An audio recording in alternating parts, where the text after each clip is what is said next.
Excellent. Mm-hmm.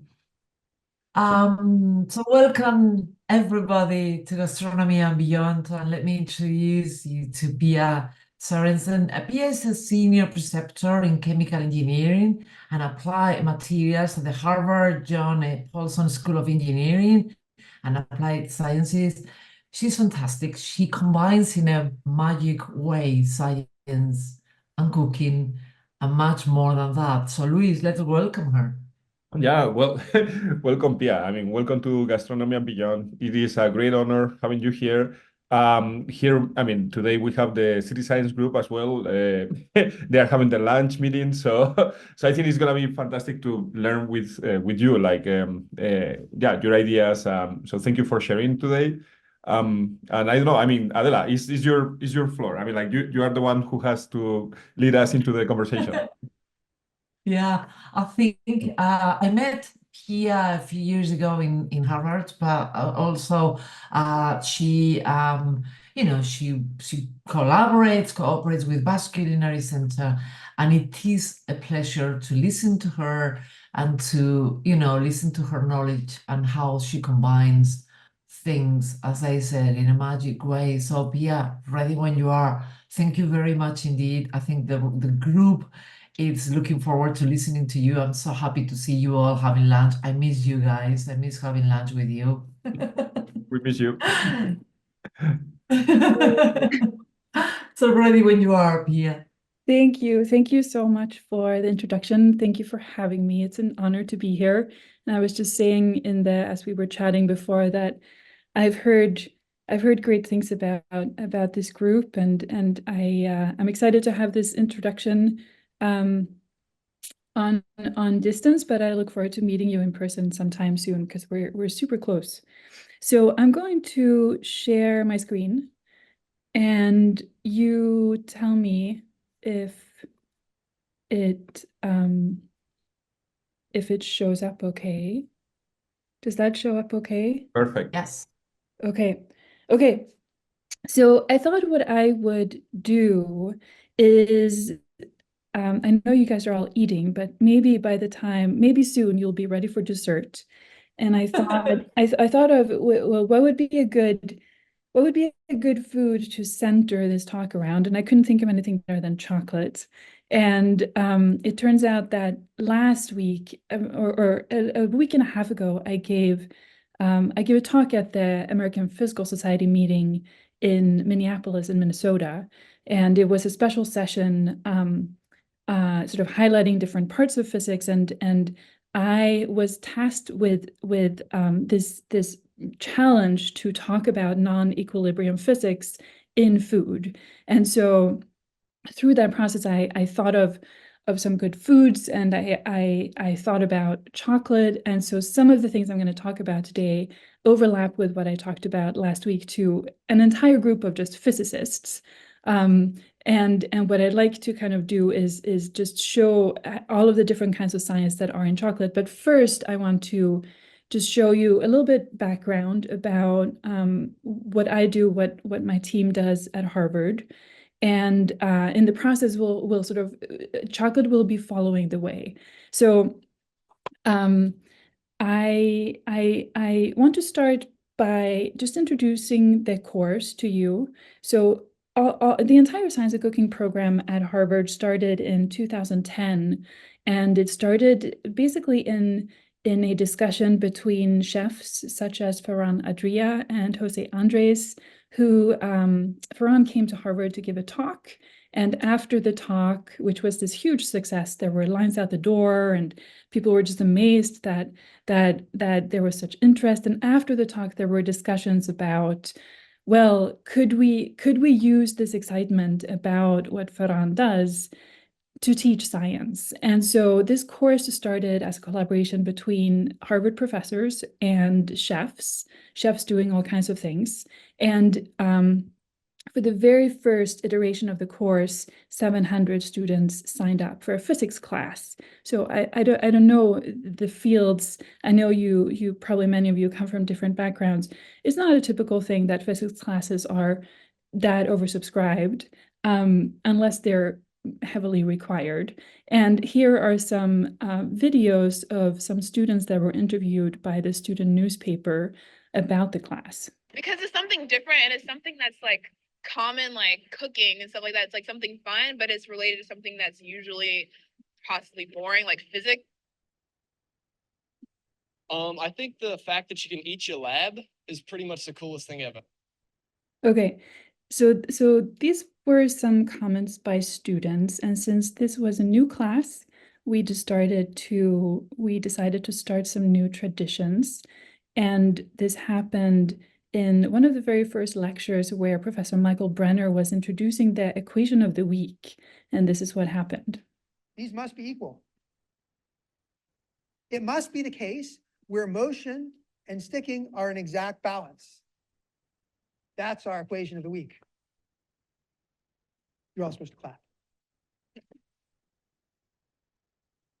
So with this, for those of you who have attended some of our lectures, you know that we clap for equations. And so anytime there's an equation, we clap, and it originated with this video. And so anytime when you see an equation in this talk, I encourage you to just quietly clap to yourself over there in the lunchroom or at home. So I don't know if you've ever seen undergrad science majors or non-science majors clap for equations, but that's what we do.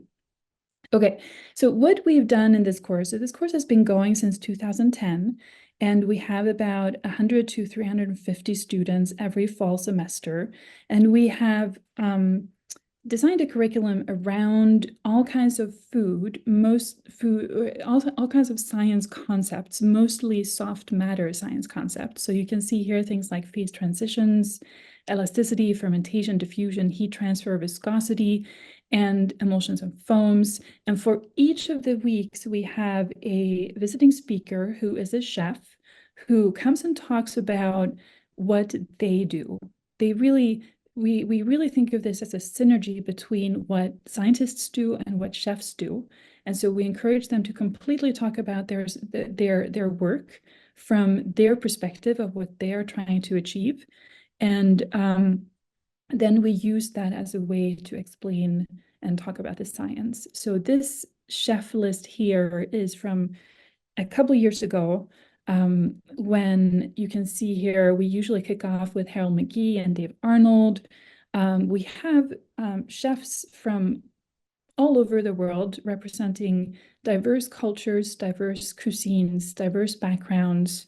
You can see the sous chef representing native cuisine, Brian Furman, a pitmaster, local Tracy and local Joanne Chang, Pia Leon and Malena from Peru, Binta from Ghana.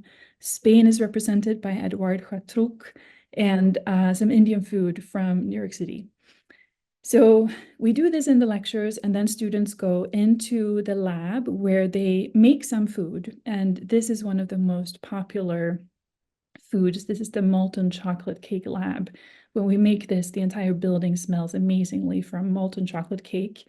And then we use that to measure how quickly heat diffuses into the cake. So the entire key with a molten chocolate cake is that it needs to be molten in the center. Otherwise, it is not a lava cake. It is just a cake. And in order to do that, you really need to manipulate the heat transfer and stop it in time. And you can actually measure by measuring how thick the crumb is, the cooked part is. You can actually measure how quickly heat diffuses into the food, which is exactly correlated to how quickly heat diffuses in water. And so this is one of those, you know, we try to amaze students about this fact every year, the fact that you can really take measurements on a piece of cake and you can get a physical constant.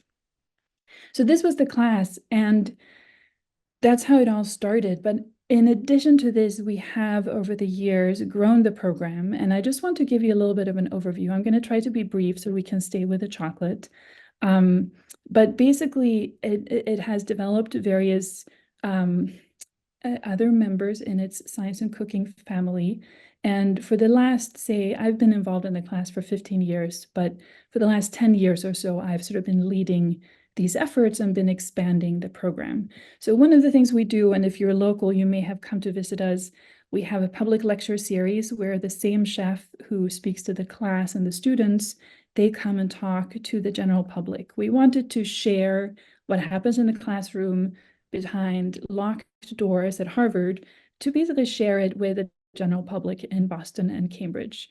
And so here in the upper left, you see Joanne Chang talking about the science of sugar.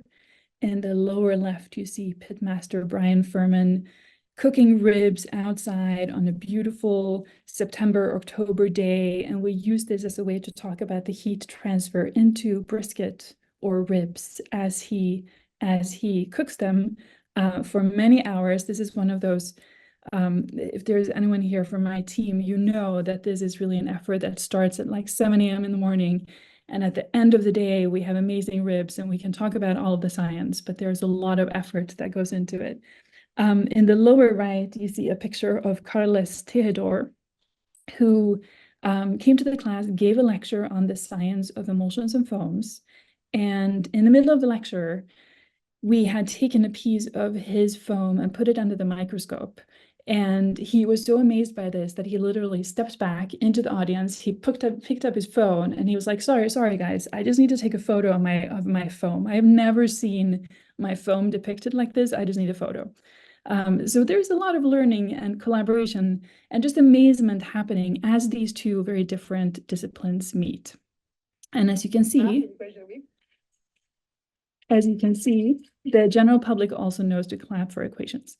Okay, in 2013, we turned this entire class into an online course on edX, where basically people from around the world, every corner of the world, goes into their kitchens, they cook, they experiment, there's scientists in their kitchen, and we learn about the science.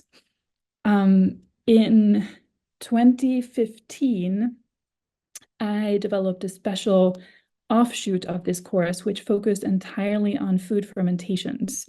So this course basically uses all kinds of food fermentations, explores their history, their background, their kind of cultural heritage. It connects that to the molecules that are produced during the fermentation by the microbes and the microbial communities. And it connects it to the flavors that are developed that we can actually sense with our sensory system, which is our mouths and our sensory, our sort of human sensory system. And then we use this as a way to really innovate in a field that many Harvard undergrad students or undergrad students in general may not know much about, but after a brief introduction, they can bring their various backgrounds from mechanical engineering, applied math, biology, social sciences, and really use this space, the food fermentation space, as a way to be innovative and make new things. So in 2021, I worked with Roberto Coulter, who is a microbiology professor at Harvard. And we turned this class into an online class where, again, people around the world are fermenting all kinds of crazy things in their kitchens. And we go on little field trips. This is me here picking grapes out in Lincoln, here in Massachusetts. The cheeses are from Agios Cheese Cave, right up Huron Street in Cambridge. The little book image here is after we did all of this, we basically put our ideas together in a book, which was a bestseller when it came out.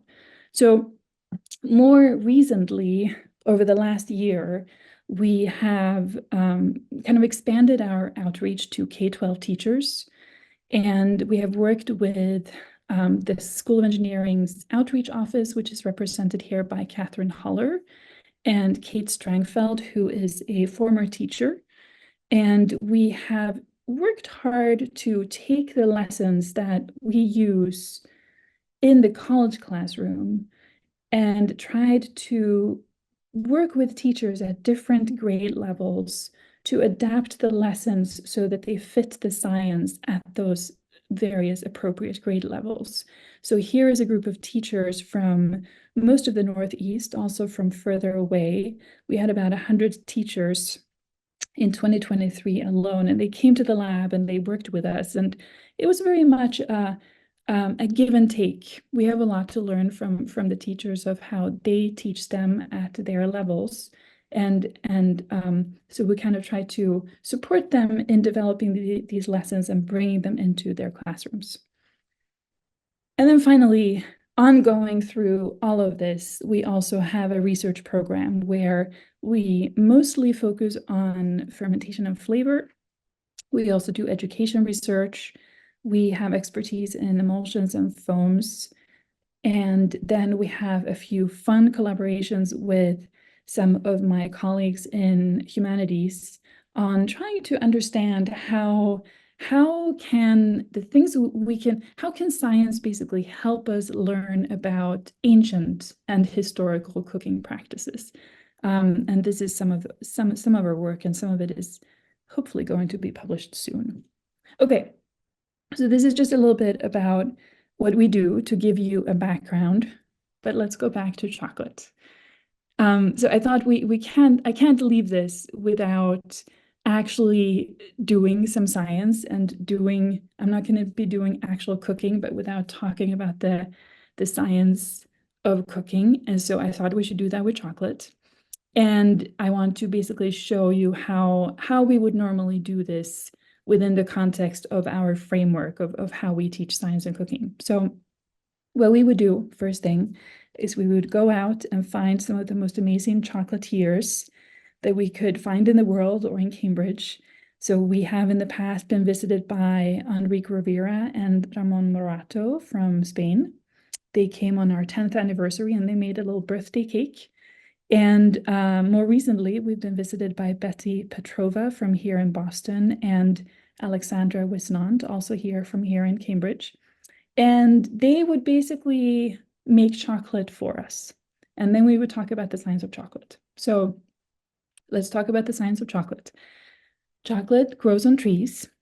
It literally grows on trees. It grows on the trees of Theobroma cacao. And when you take these fruits and you open them up, if any of you have been lucky enough to visit a cacao plantation, then you know this. You know that you can just cut open these fruits. And inside are like 30 or 40 of these little beans that are covered in a pulp that is sort of sweet and fruity, maybe a little mango, banana-like tasty. They look like this. And so the very first thing you do is you take them all together, you put them into a box or into a pile, and you ferment them. And this fermentation happens for 2 to 8 days.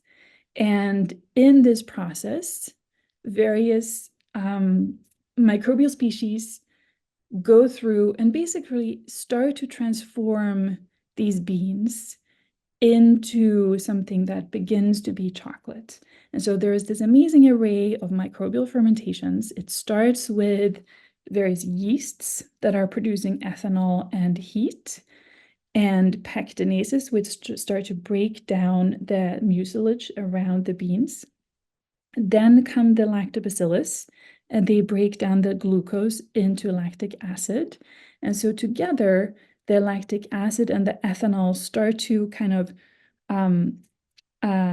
wear down on the yeast and lactobacillus population. So they slowly die out.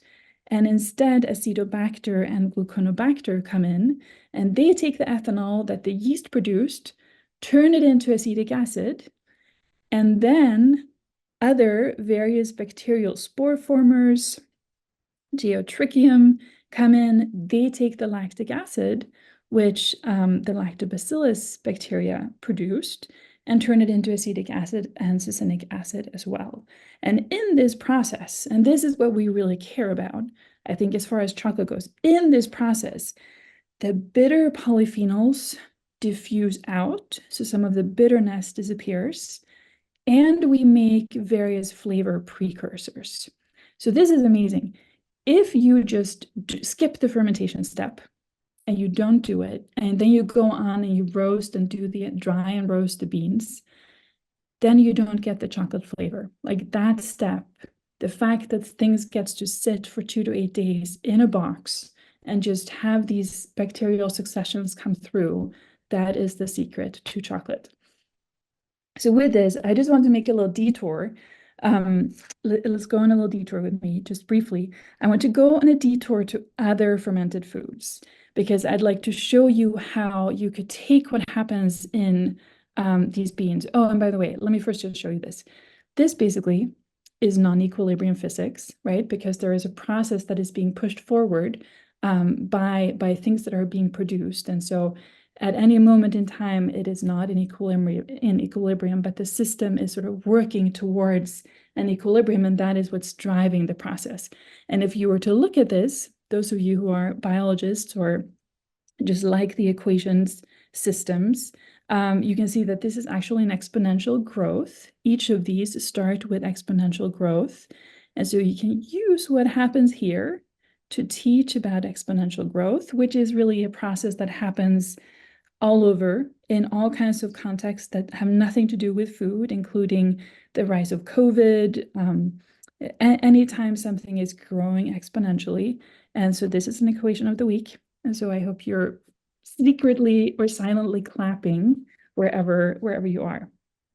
Okay, so I want to just go on a detour because I want to show you how you could take something like this and basically talk about the other science that is there, which is what I would do in my fermentation class. So another example of a fermented food is fermented dairy.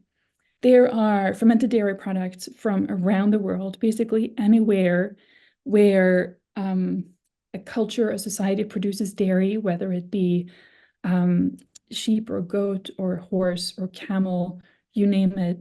As long as you have dairy, you're going to have some fermented dairy as well in the culture. And so one of the things that we would do in my class is we would make all kinds of different fermented dairies. We would then do a very careful sensory panel of this. And this is not news to many of you, probably. If you are in the food space, you know that this is how you kind of evaluate foods, how you evaluate the flavor of foods. But for most of the science students in this class, that is kind of a new way to think about science. The fact that you can really use our human sensory instrument to say something about how human beings experience food. And so here is a group of students very quietly being a flavor panel and taking notes. And here is their results from that flavor evaluation. These are 5 different kinds of yogurts or dairy and how they all differ in their sensory profiles. And so then what we would do in the class is we would then take the dairies, go to our amazing facilities here at Harvard, to the mass spec facility and to the sequencing facility, and we would see, well, what are the compounds that are causing this sensory profile? And in this case, we got these molecules here on the top left for each of the different yogurts. And when we looked into the microbes, we saw that, yes, in fact, the differences that we can detect with our sensory instrument, our human sensory instrument, really is reflected in different microbes that are causing different molecules, different compounds. And so this really allows us to trace back where this comes from and to draw conclusions about, well, what is it? Which microbe is it that is giving this unusually buttery flavor that we don't see in some of the other yogurts? Okay. In my class, we also talked about the multisensory flavor perceptions. And I worked with Professor Ben Hoag at the Berklee College of Music, and we tasked the students. We had students from Berkeley and from Harvard work together in trying to design a piece of music that basically showcased how different the flavors in these yogurts were. So this one that I'm going to show you here is, I think this is for the Filmjölk yogurt, which is a little bit more acidic. And the students basically used some higher frequency notes for the acidity and some popping sounds for the carbon dioxide, the kind of fizziness that was there.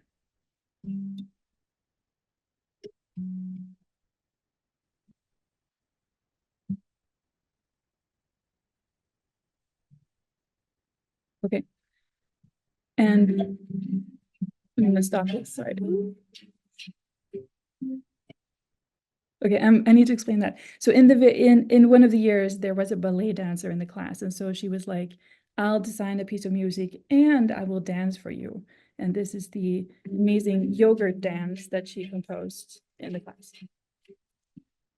Okay, okay. So back to chocolate. I do wanted to give you a detour and show you how you can talk about this fermentation process. But back to chocolate. So chocolate, after you have this fermentation going, you dry the beans. This is another highly non-equilibrium process. After you have dried them, and during the drying, basically the moisture goes from like 60% to 6 to 8% or so. So it's reduced tenfold. Non-equilibrium process, right? Because there's the dry air on the outside is driving this evaporation of moisture that dries out the beans. After that comes roasting, another highly non-equilibrium process where various Maillard reactions and caramelization reactions basically take the flavor precursors from the fermentation and turn it into even more complex flavors, roasted flavors, chocolatey flavors. Then you take these roasted beans, you mill them, you press them, and eventually you end up with this. So this here is a tempering machine from chocolatier Mary Leonard of Celeste Chocolate in Minneapolis. And so she basically dumps all of this amazing chocolate in here. She melts it. She goes through the tempering process, and then the chocolate comes out in this contraption here on the right. So this is also non-equilibrium physics. So in my last few minutes here, I want to show you why that's the case. And I'm going to go a little bit quickly so as not to bore you too much. But basically, the fat inside chocolate is cocoa butter, and it consists of 3 fatty acids. They can vary slightly in their makeup, but basically they're palmitic acid, stearic acid, and oleic acid. So you can see how they sort of have 3 arms like this.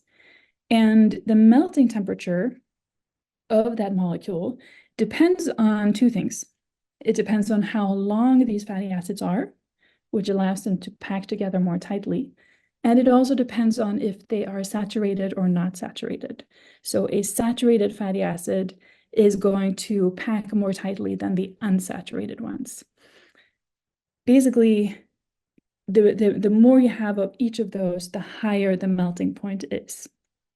The key to chocolate, and if you're into chocolate, you know this, is that these fatty acids that I'm showing here, the triglyceride, which has these 3 fatty acids, they can arrange in different ways. So they can either arrange in what's called double chain packing or in triple chain packing. And in chocolate, there are 6 different ways that they can arrange, but you're really looking just for one of these 6 ways, one of these perfect crystals where all of the molecules are arranged one way. For this to happen, you first need a crystal to nucleate. You need these molecules, so you can imagine here that each of these red dots is a molecule, and you need for them, as they're flowing around and as they're molten, you want for them to crystallize and come together, sort of like this little animation here, which was originally made by Naveen Sinha, who was the TF for the course. So this process can be super, super slow. And it's slow because, as you see here, this small crystal up here has a very large, it has a very small surface area. And so there are just a lot of area where the molecules can either attach but also unattach. And so as the molecule is small, as the crystal is small, it is extremely unstable. It just falls apart over and over and over. What happens once you kind of have some critical volume once you have a large enough volume, is that now you have less surface area. So you have less spaces where these molecules can come off. And so now the crystallization starts to be favorable. And I really like this idea of clapping. So I'm giving you a second equation. Feel free to clap. And what this equation basically says, it basically describes what I just said. I just wanted to leave you with something that explains this. So basically, I'm just going to tell you this quickly. So N is the number of nuclei, the number of crystals. And what it basically tells you that the formation of the very first nuclei, that's very slow, which basically means that there is an energy barrier, delta G. But if you're increasing the KBT, basically the kinetic energy of the molecule, so that they're moving around a little bit more, then you're increasing the chances that they will attach to each other. At some point, it will be too much, but in the beginning, if you're increasing the chances that they will attach, then you're increasing the chance that you get many small nuclei.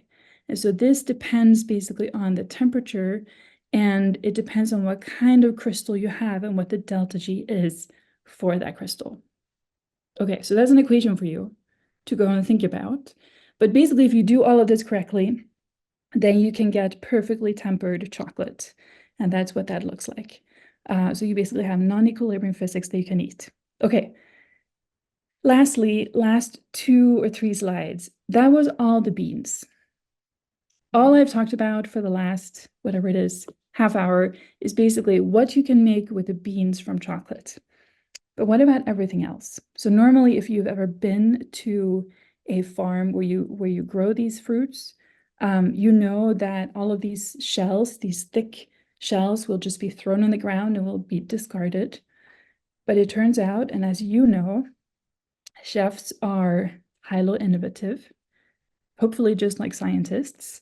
So this is Chef Pia Leon and Melina Martinez, who came last fall, and we called their lecture Chocolate 2.0 because basically they showed us how you can use every part of the fruit, of the cocoa pod, to make something delicious. And they made everything. They made some of them they showed, some of them they didn't. They showed everything from sort of crispy little chips to gels to sauces to drinks to marshmallows, all of them just using that one pod.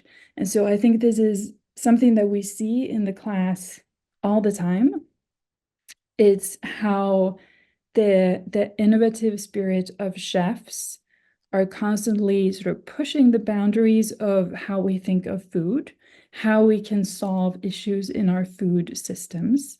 And I think this is where really what we are doing overlaps in many ways with what you're doing, because there is this food space that allows us to be creative from wherever we're coming and basically use it as a way to create solutions to various problems. So I want to show you 2 examples of students who've done this. This is a student who wanted to develop a heat-resistant chocolate. And so they experimented with various additives, gelatin, transglutaminase. They measured the elasticity, the viscosity, and finally they were able to make a chocolate that is solid even over 70 degrees Celsius. Another example is, this is Molly Levens in the upper right. Molly, when she took the course, was a first-year student, first-year fall, and she became fascinated by chocolate, and she acquired chocolates from all these single origin chocolates from all of these different places listed here in the mid-right. And she basically measured the force before it breaks. She looked at the melting points. She looked at the sound of the snap. And she got so excited that she basically spent the next 4 years of her undergrad career at Harvard studying chocolate in various ways. And last week, or 2 weeks ago, when I checked in with her, I was like, is it okay that I show this picture? She told me that she's now working with one of the largest cocoa traders to develop their sustainability strategy for Ecuador. So just an example of where chocolate and thinking creatively about chocolate and thinking creatively about the science of your food, where it can take you. And with that, I want to thank you for your attention, and I hope you enjoy your chocolate.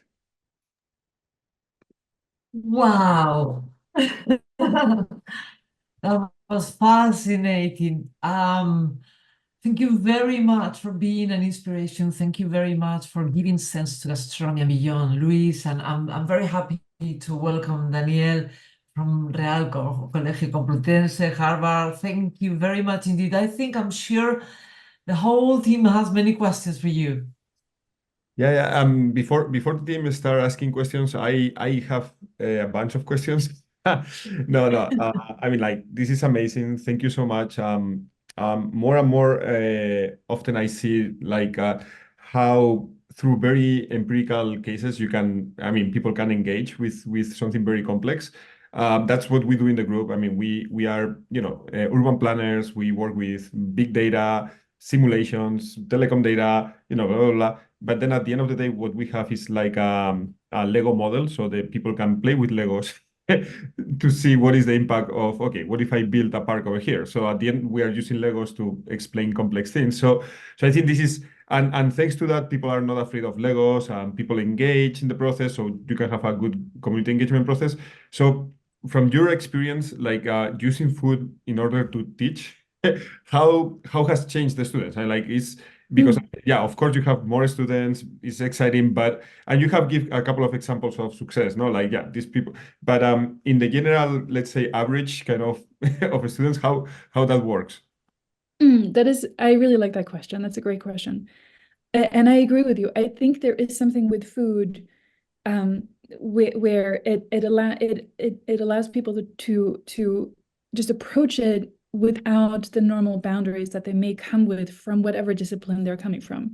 And so I think I've seen this now in different groups of students. I see it in the non-science majors, where I think where I really feel like you see how science becomes something that becomes applicable to an everyday life. They may have even become non-science majors as opposed to science majors because science just wasn't interesting to them. It wasn't applicable. It wasn't for whatever reason. But I think food is able to open up the science space in a way for them that is different from how other sciences sometimes often do it.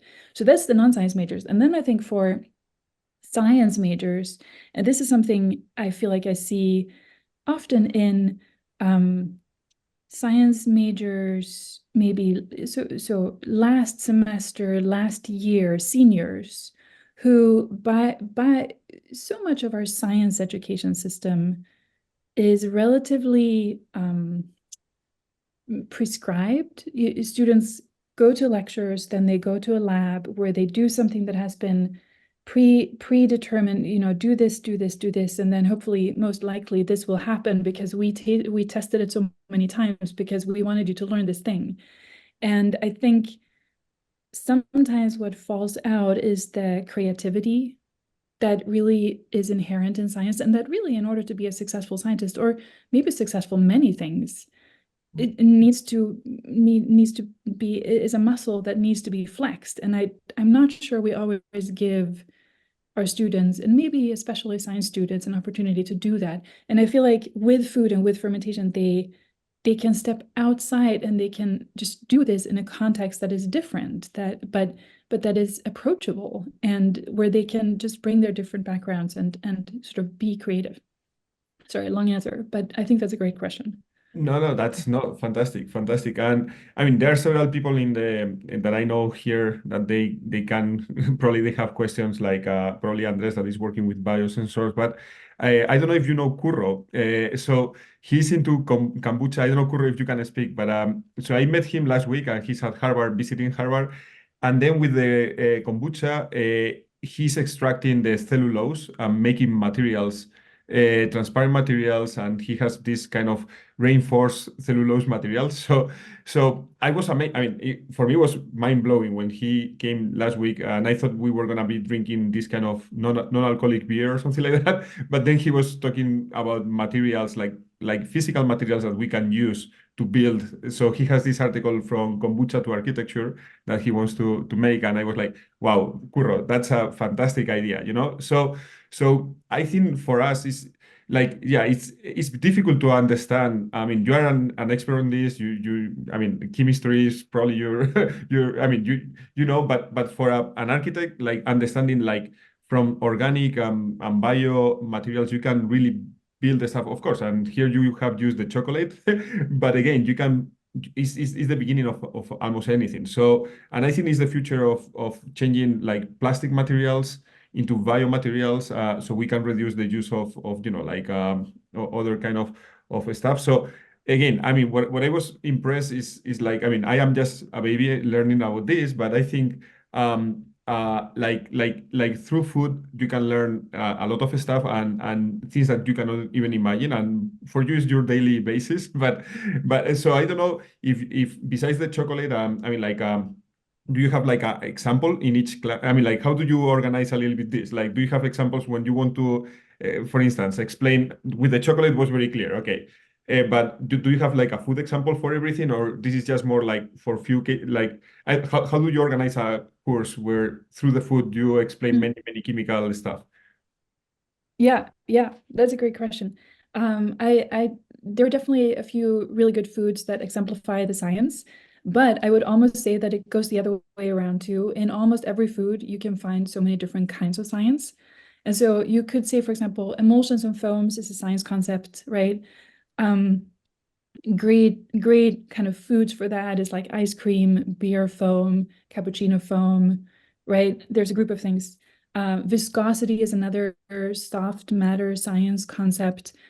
Any soup, any liquid food, right? Any sauce, any manipulation of sauces work for that. Elasticity, how firm something is another concept. Anything that is firm, a steak, for example, well done steak is very firm, and you can measure how firm it is, and you can actually say, well, this is the kind of this is the number for the firmness that I prefer, because I prefer a medium rare, right? And so so they're everywhere. Yeah, those are some examples, but I can go on and on. Yeah. I don't And want of course, kombucha is amazing. Like kombucha is so even just, and yes, I know Kuro because he's in my group, and I know that he's growing some of these amazing things. They spread an amazing aroma in the lab. But that's an example, right, of something that has a viscosity. It has fermentation. You can talk about fermentation. You can talk about the elasticity and how firm that gel is, which is important for your purposes, right? Like you need to have a material that has a certain firmness. Maybe it has a certain pliability, and all of that we can talk about in terms of soft matter physics principles. amazing. So somebody, I don't know, like more questions, like from, I don't want to kidnap the conversation, but Daniel, Yeah, hello. so sorry for the delay because I was involved in another meeting. Thank you so much, Pia, for the nice talk. I appreciate it so much. I never heard about your experience in the Harvard lab, in your lab.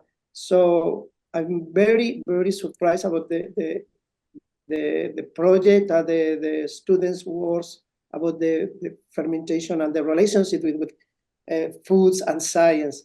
So I am pharmacist from a school of pharmacy in Spain, and I am also botanist. So I very know the cocoa processes, all the related with cocoa plants and the processes to have chocolate, and a very nice talk. So even we have in the Real Colegio Complutense a study group between Complutense and Harvard School for Public Health, tasting the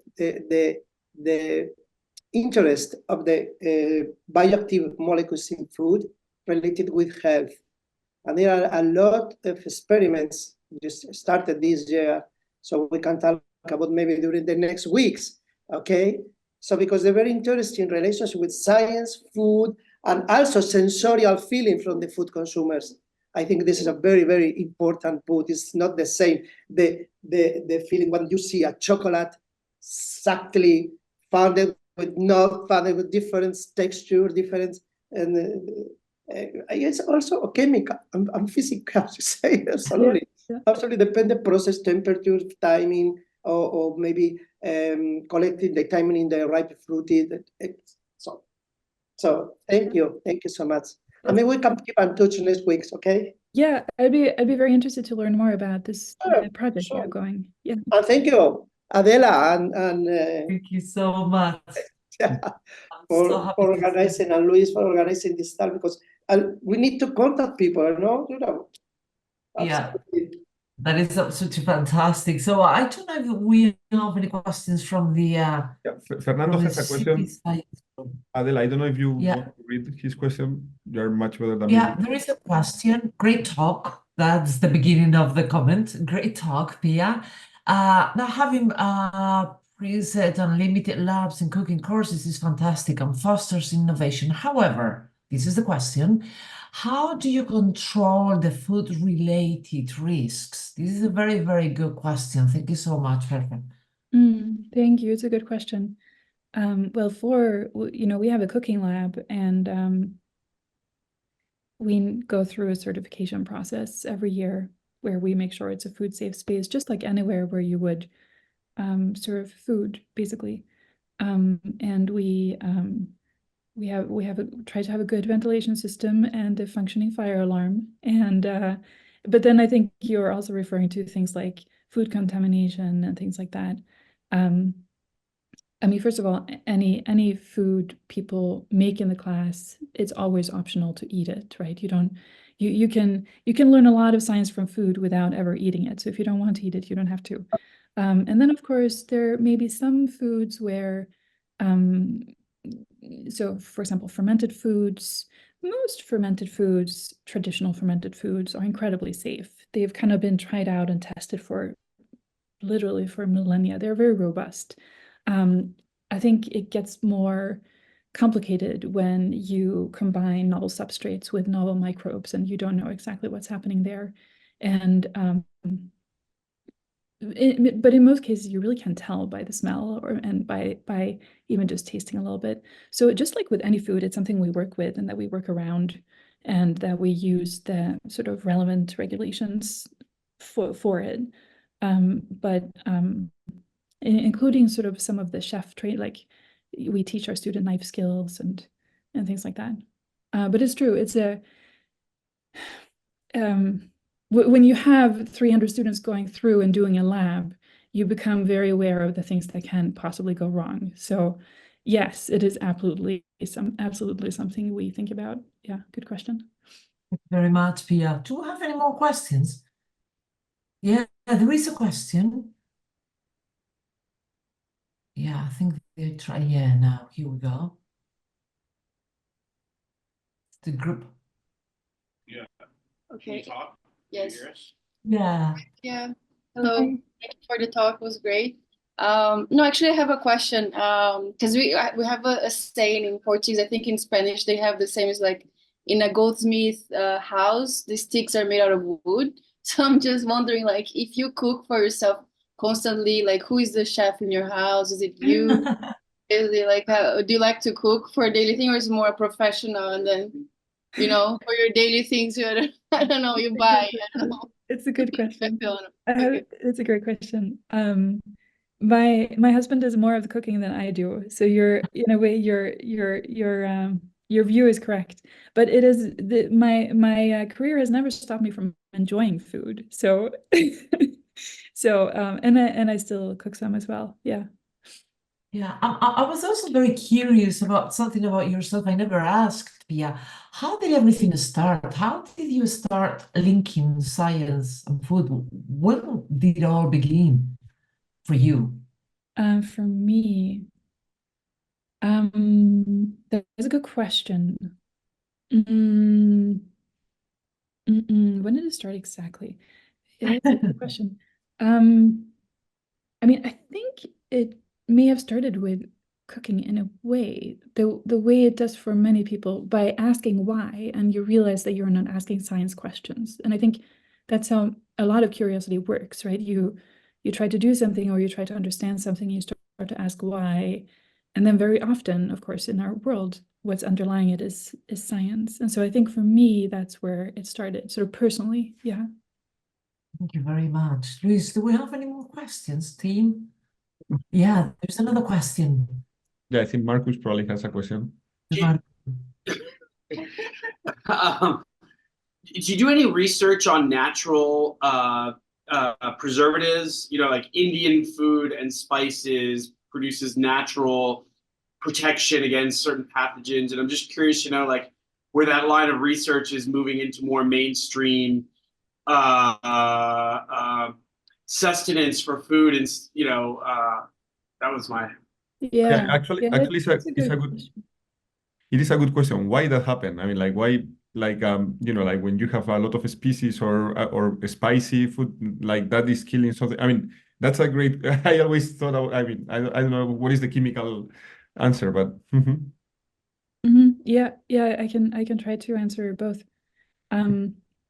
So so maybe your first question first. So we don't have any bigger or larger projects on it, but we've had multiple smaller student projects over the years where they may use something like hot sauce and try to understand how the hotness of the peppers affect the growth of microbes, or just any additives in a sauce may affect the growth of various microbes, or just the communities or the relative abundance. So, and I think there's a lot of traditional knowledge there that is probably often a part of the gastronomical culture in various ways, but we may not be aware of the effect it has. But so the short answer to your question is we haven't had any larger projects on that so far. And for your question, Louis, and I think some of the stuff I mentioned, but so many spices contain the compounds they do because they as a deterrent from herbivores or so. So, for example, thyme, you know, the spice thyme contains thymol, and it is basically developed so that herbivores won't eat it. They will kind of eat the grass around it, but they won't eat the shrub. And you can imagine then that if it has a toxic effect or even a bitter, unpleasant effect on big mammals, that it might also have an effect on smaller things, even as small as microbes. And so you can do these studies where you can kind of understand how well microbes grow. You can put them on a plate, right? And then you put various toxic compounds or herbs and spices, and you see how much the growth of microbes around it is inhibited from the various compounds. no, that's crazy, and that links with a project that we are trying to develop in Andorra. I mean, and we are still. That is like we call. I mean, it's probably not the right way of saying, but it's biosensors. It's more about like vernacular knowledge. How can we, you know, validate that knowledge through science somehow? Because yeah, my grandfather went out every morning, was looking into the sky and was, oh, tomorrow is gonna rain, or he was looking into the trees, and so I think this is a great example of how through science you can explain, you know, like a vernacular knowledge that everybody knows. And I think this is super powerful. And because a lot of time science is very afraid of getting into vernacular knowledge, and it's like, oh, that's black magic, whatever. But at the end of the day, there is like a chemical or physical, you know, answer to that. So I was, no, fantastic. Thank you. Thank you so much. Mhm.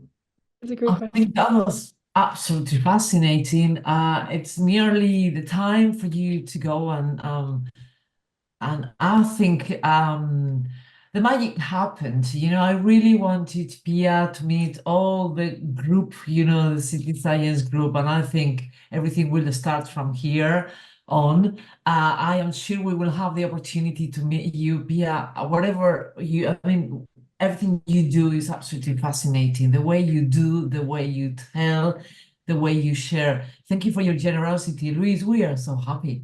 Super happy. This is, I mean, this is luxury. Thank you so much. No, amazing. Thank you, Pia. Thank you. I mean, thank you, Adela, for making this happen. Without you, yeah, Gastronomy and Beyond would never. I mean, it's your dream, and we are dreaming together. So this is fantastic. And so I love because in the first first semester we had like chefs. Now we have that connection of food and technology. So, and all of this is thanks to you, Adela. Thank you, Pia. We should go. I mean, I want to visit your lab, try that chocolate.